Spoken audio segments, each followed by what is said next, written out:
I now give the floor to the first of our three keynote speakers, His Excellency Nana Addo Dankwa Akufo-Addo, President of Ghana.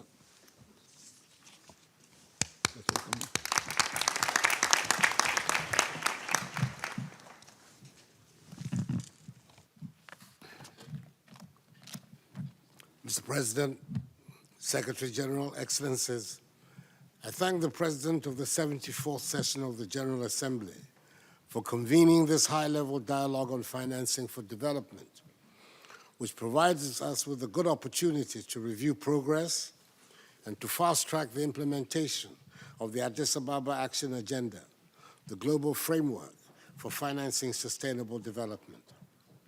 Since becoming President of the Republic of Ghana on 7 January 2017, my goal has been to help build a Ghana beyond aid. That is, a Ghana that has discarded a mindset of aid, dependency, charity, and handouts, and charted a path of self-reliance for her progress and prosperity, grounded on an intelligent, disciplined use of her considerable human and material resources. This is not simply because the taxpayers of the aid givers have a right to decide how their tax money is spent. The truth is that even with the best will in the world and the most charitable governments in place in so-called donor countries, there will never be enough aid to develop Ghana, let alone Africa, to the level we want. Aid was never meant to be what will bring us to the status of a developed nation or continent. We have to harness effectively our own resources and deploy them creatively and efficiently to finance the rapid economic and social transformation that we seek. We need a lot of resources to generate the prosperity we want in Africa. Indeed, as co-chair of the eminent group of advocates for the 2030 UN Sustainable Development Goals, I'm aware that the current levels of financial flows fall far short of what are required towards fulfilling the 17 goals, whose aim is to eradicate global poverty and hunger, address the challenges of environmental sustainability, achieve quantum leaps in the economic well-being of millions of people, and ensure that no one is in fact left behind.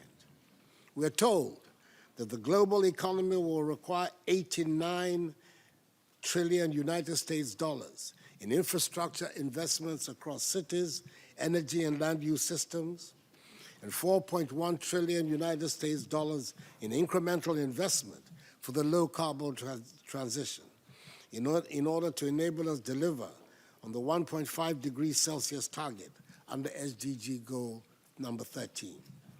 Again, according to the African Development Bank, the annual infrastructure financing gap in Africa alone is some 100 billion United States dollars.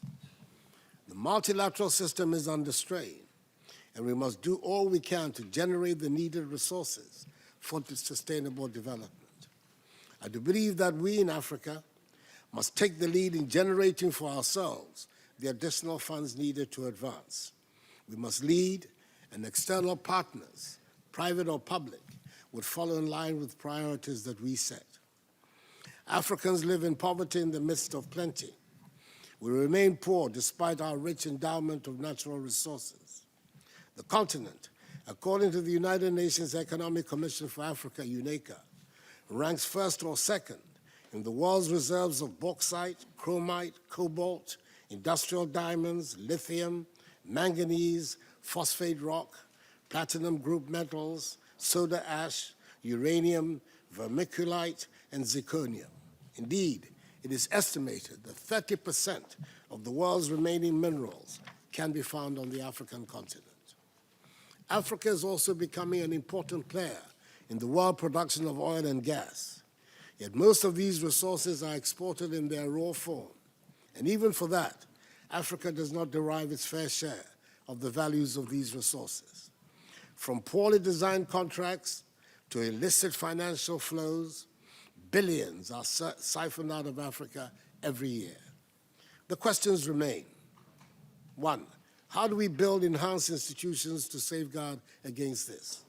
Two, how do we strengthen the capacities in our geological surveys so we know exactly what resources we have and how much? Three, How are we going to build the legal departments in governments that ensure African countries get their due in contracts that they sign? 4, how do we strengthen our tax authorities to counter tax avoidance practices, such as base erosion and profit shifting by multinationals? And 5thly, how do we entrench the rule of law? The plethora of unbalanced contracts with their pernicious effects has to cease if we are to realize our vision of rapid socioeconomic development.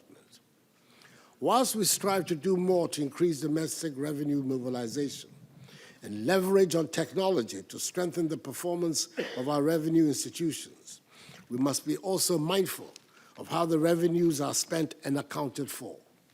The institution of transparent budget and expenditure management systems that allocate resources wisely to agreed national priorities and that effectively monitor their implementation is therefore of the utmost importance.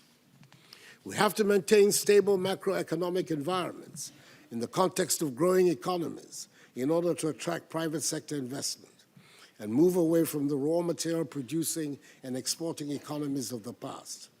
Our economies should be based on value addition and industrial activities, i.e. on things we make and grow. That is the most effective way we can take advantage of the African Continental Free Trade Area, a potential game changer in our quest to moving Africa to a situation beyond aid. A large part of the growth and prosperity that we seek on the continent will come from us trading more among ourselves. We should seize the occasion, each one of us, together working with the people of Africa and with our educated, skilled, dynamic, and growing youthful population, we can build a prosperous and self-confident Africa, an Africa beyond aid. Ghana is fully committed to the Addis Ababa Action Agenda. We believe strengthening our collective action to address global challenges is the only way forward. I thank you for your attention.